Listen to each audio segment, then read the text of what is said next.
함께 주기도문 하겠습니다. 하늘에 계신 우리 아버지, 아버지의 이름을 거룩하게 하시며 아버지의 나라가 오게 하시며 아버지의 뜻이 하늘에서와 같이 땅에서도 이루어지게 하소서. 오늘 우리에게 일용할 양식을 주시고 우리가 우리에게 잘못한 사람을 용서하여 준 것 같이 우리 죄를 용서하여 주시고 우리를 시험에 빠지지 않게 하시고 악에서 구하소서. 나라와 권능과 영광이 영원히 아버지의 것입니다. 아멘. 찬송가 91장 찬양하겠습니다.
주시는 말씀은 에베소서 6장 13절과 14절의 말씀입니다. 에베소서 6장 13절과 14절 두 절의 말씀을 제가 읽겠습니다. 그러므로 하나님의 전신갑주를 취하라. 이는 악한 날에 너희가 능히 대적하고 모든 일을 행한 후에 서기 위함이라. 그런즉 서서 진리로 너희 허리띠를 띠고 의의 호심경을 붙이고. 아멘. 저는 계속해서 영적 전쟁에 대한 말씀을 나누고 있습니다. 우리는 영적 전쟁 한가운데 있음을 깨달아야 합니다. 그것이 내가 원하든 원하진 않든 내가 영적 전쟁 가운데 있다는 것은 변하지 않는 것입니다. 왜냐하면 우리가 예수님을 믿기로 결정한 그 순간부터 사단은 더 이상 우리가 예수님 믿는 하나님의 자녀로 살아가기를 원하지 않기 때문입니다. 그리고 우리가 싸우는 대상은 혈과 육이 아니라 바로 사단 마귀라는 것을 함께 나눴습니다. 우리는 그 사단 마귀와 싸우기 위해서 우리의 영적으로 강건해져야 하는데 그 강건함은 우리의 힘으로는 강해질 수 없습니다. 우리는 오직 예수 그리스도 안에서만 강해질 수 있습니다. 우리가 강해지기 위해서는 주 안에 거해야 합니다. 거한다는 것은 그분과 교제한다는 것을 의미합니다. 우리가 사랑의 교제를 하는 것입니다. 강한 영적 전쟁은 내가 예수 그리스도를 사랑하면서 내가 그러한 강한 영적 전쟁 가운데 승리할 수 있는 비결을 얻게 되는 것입니다.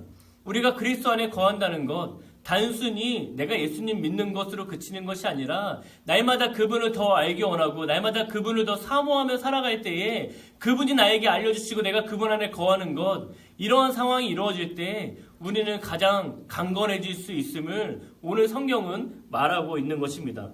그 대표적인 예로 바로 예배를 말할 수 있습니다.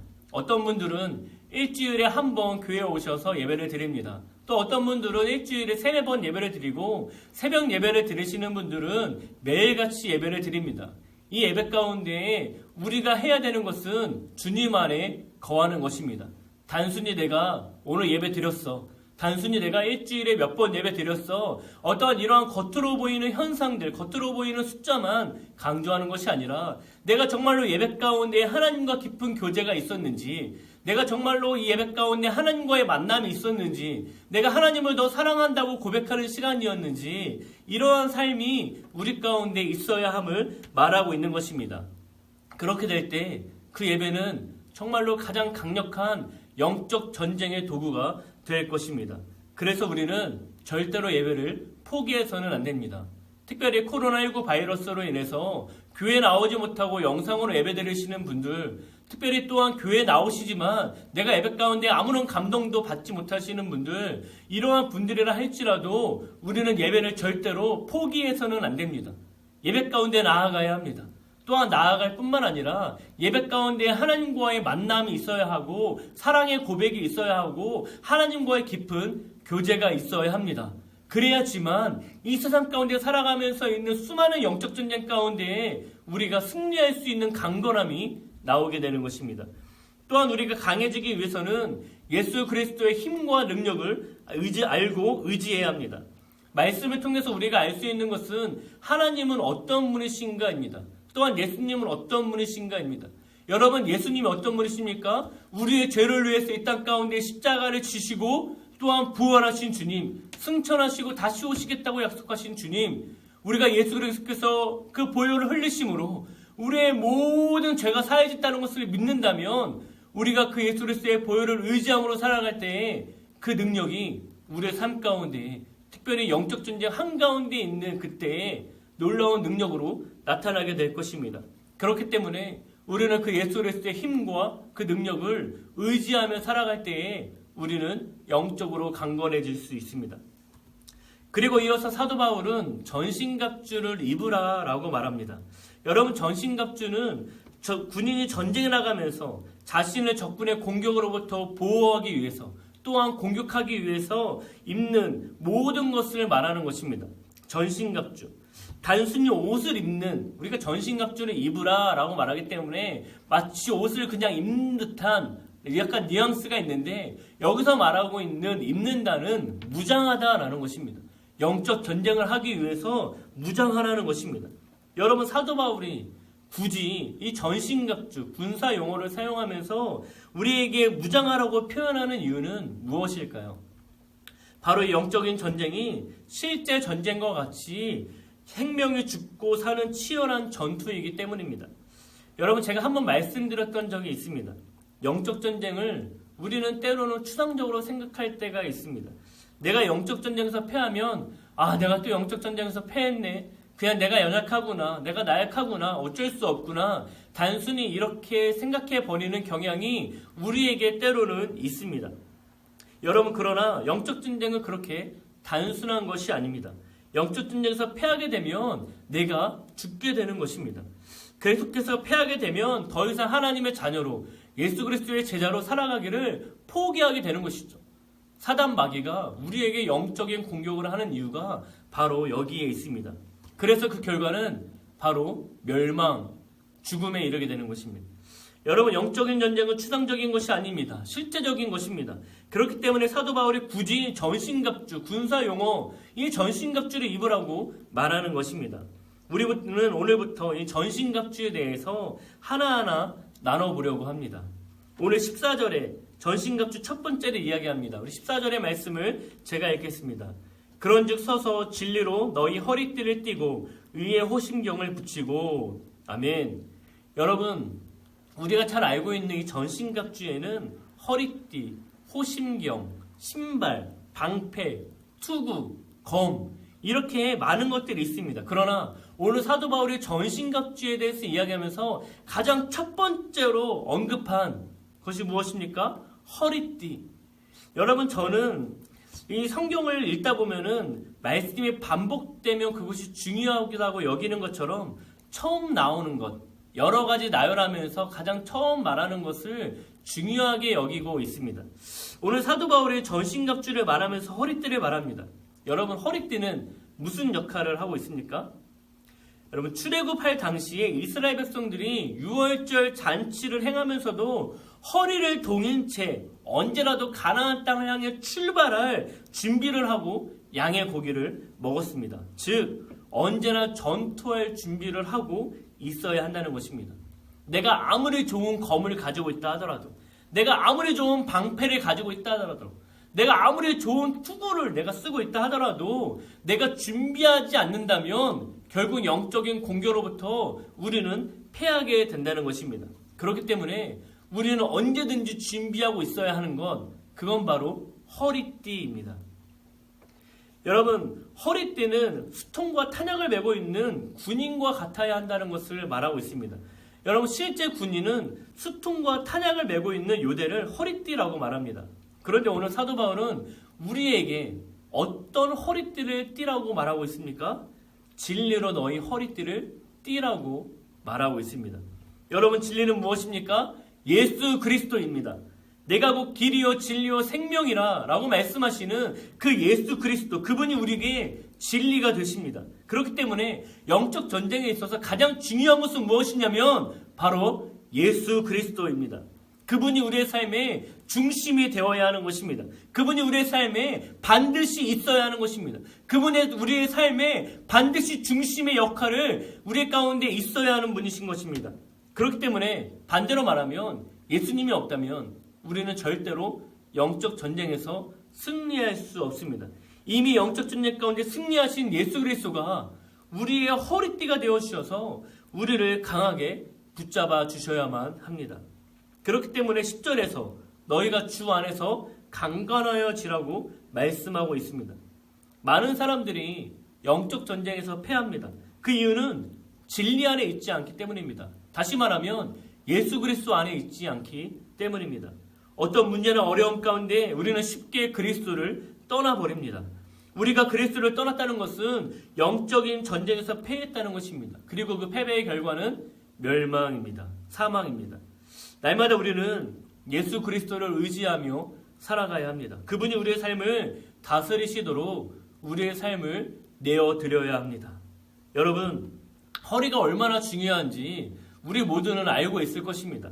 특별히 제가 작년에 허리가 아파서 병원에 입원했을 때 여러분, 다른 곳은 다 멀쩡했습니다. 손, 발, 다른 모든 곳이 멀쩡했는데 단 한 군데 허리가 멀쩡하지 않았습니다. 허리가 아팠습니다. 그러니까 앉지도 못하고 서지도 못하고 끔찍도 할 수 없는 그런 저를 바라보면서 다시 한번 허리가 인간에게 있어서 얼마나 중요한지 깨달았습니다.